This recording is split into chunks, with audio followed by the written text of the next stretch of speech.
মোৰ নাম আনোৱাৰ হোসেন। বিলাসীপাৰাৰ এজন বিশেষভাৱে সক্ষম যুৱক। মনত দুৰ্নীতিমুক্ত সমাজ গঢ়াৰ লক্ষ্য।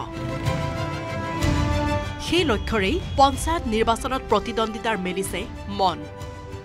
বিলাসীপাৰাৰ চিৰাকুটা দ্বিতীয় খণ্ড গাঁৱৰ শাৰীৰিকভাৱে সক্ষম যুৱক আনোৱাৰ হুছেইনৰ উদ্দেশ্য দুৰ্নীতিমুক্ত সমাজ আৰু পঞ্চায়ত গঢ়াৰ।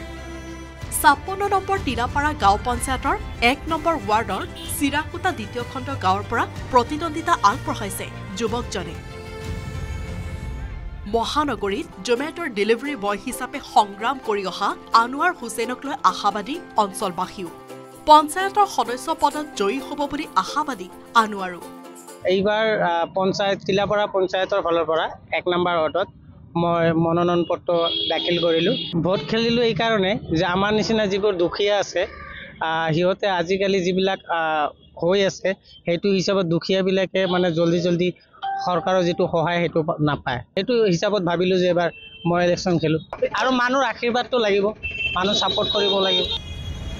সমাজৰ উন্নয়নৰ বাৰ্তালৈ শাৰীৰিকভাৱে সক্ষম লোকেও যে হেলাৰঙে আগবাঢ়ি যাব পাৰে তাকেই প্ৰমাণ কৰিছে যুৱকজনৰ উদ্যমিতাই। বিলাসীপাৰাৰ পৰা নুৰ আফৰোজুল ইছলামৰ report, news ১৮ Assam north east.